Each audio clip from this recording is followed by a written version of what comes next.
Hello friends, welcome to our home. இன்னைக்கு நம்ம ரொம்ப சூப்பரான காலிஃப்ளவர் பிரியாணி எப்படி செய்யறதுன்னு பார்க்கலாம்.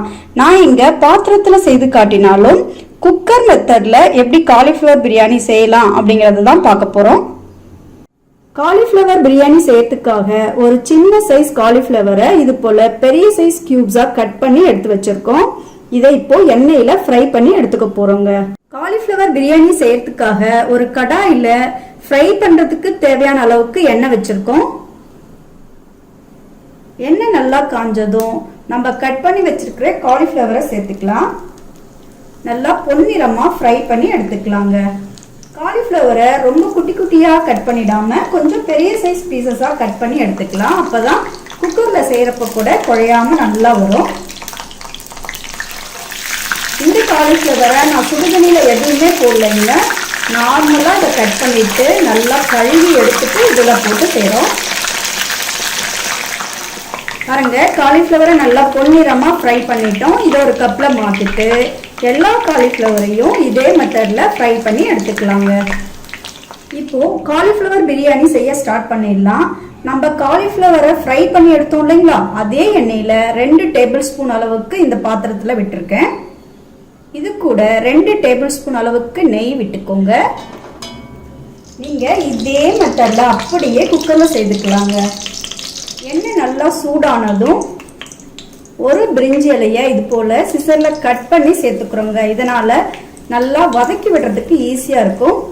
ஒரு கல்பாசி பூ, 1/4 டீஸ்பூன் அளவுக்கு சோம்பு. இது லேசா சிவந்து வந்ததும் ஒரு பெரிய வெங்காயத்தை நீளமா கட் பண்ணி வச்சிருக்கோம், அதை சேர்த்துக்கோங்க. கூடவே 2 பச்சை மிளகாயை இது போல கீறி போட்டுக்கோங்க. வெங்காயத்தை நல்லா பொன்னிறமா வறுத்துக்கலாங்க. வெங்காயம் பாருங்க நல்லா இது போல ஃப்ரை ஆன பின்னாடி தான் நம்ம ஒவ்வொரு பொருட்களையா சேர்க்கணும். வெங்காயம் எந்த அளவுக்கு எண்ணெயில முருகலாகுதோ அந்த அளவுக்கு இந்த பிரியாணி டேஸ்டியா இருக்குங்க. இப்போ ஒரு டேபிள் ஸ்பூன் அளவுக்கு இஞ்சி பூண்டு பேஸ்ட் சேர்த்துக்கலாம். இதை லேசா கிளறி விட்டுக்கலாம். இஞ்சி பூண்டோட பச்சை வாசனை போக வதக்கி விட்டுக்கலாங்க. இப்போ இது கூட ஒரு பெரிய தக்காளி பழத்தை கட் பண்ணி வச்சிருக்கோம், அதை சேர்த்துக்கிறோம். எல்லாத்தையும் நல்லா மிக்ஸ் பண்ணி விட்டுக்கோங்க. இப்போ இது கூட 1 கப் அளவுக்கு உரிச்ச பச்சை பட்டாணி சேர்த்துக்கோங்க. எல்லாத்தையும் நல்லா கலந்து விட்டுக்கலாம். இப்போ இது கூடவே நம்ம ஃப்ரை பண்ணி வச்சோம் இல்லைங்களா, அந்த காலிஃப்ளவரை சேர்த்துக்கிறோம். இது கூட 1/4 டீஸ்பூன் அளவுக்கு மஞ்சள் தூள், 1/2 டீஸ்பூன் அளவுக்கு பிரியாணி மசாலா பவுடர். இது வீட்லயே அரைச்ச பிரியாணி மசாலா பவுடருங்க. 3/4 டீஸ்பூன் அளவுக்கு மிளகாய் தூள். உங்களுக்கு காரம் எவ்வளோ தேவைப்படுமோ அதுக்கேற்ற மாதிரி போட்டுக்கோங்க. இது கூடவே 2 டேபிள் ஸ்பூன் அளவுக்கு தயிர் சேர்த்துக்கோங்க. இந்த பிரியாணியில தயிர் சேர்த்து செய்யறப்போ ரொம்ப டேஸ்டியா இருக்குங்க.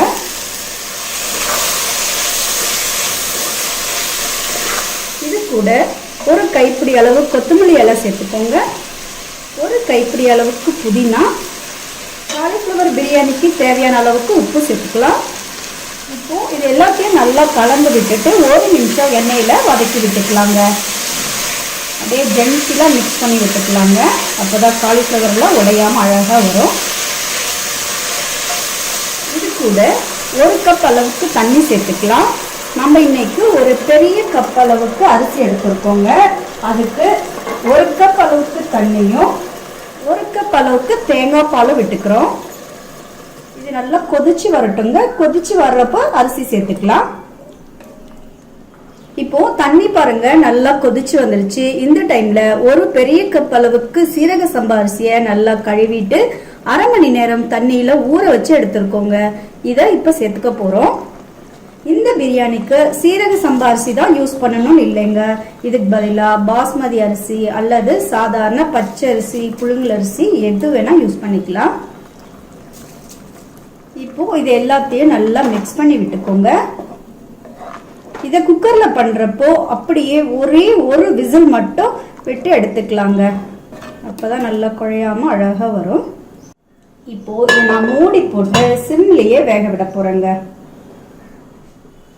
இப்போ நம்மளோட காலிஃப்ளவர் பிரியாணி ரெடி ஆயிடுச்சான்னு பார்க்கலாங்க. பாருங்க அழகா வந்திருக்கு உதிரி உதிரியா. இப்போது இது மேலே கொஞ்சம் போல் கொத்தமல்லி தூவிட்டு ஸ்டவ் ஆஃப் பண்ணிடலாம். அவ்வளோதான், நம்மளோட காலிஃப்ளவர் பிரியாணி ரெடி ஆயாச்சு. ஃப்ரெண்ட்ஸ் பாருங்கள், ரொம்பவே டேஸ்டியான காலிஃப்ளவர் பிரியாணி ரெடி பண்ணிட்டோம். இது கூட ஆனியன் தயிர் பச்சடி வச்சு சாப்பிட்றப்போ ரொம்ப ரொம்ப சூப்பராக இருக்குங்க. நீங்களும் இந்த ரெசிபியை வீட்டில் ட்ரை பண்ணி பார்த்துட்டு எப்படி இருந்ததுன்னு கமெண்ட்டில் போஸ்ட் பண்ணுங்கள். இந்த வீடியோ உங்களுக்கு யூஸ்ஃபுல்லாக இருக்குன்னா ஞாபகமாக ஒரு லைக் கொடுங்க. மற்றவங்களுக்கும் ஷேர் பண்ணுங்கள். நன்றி.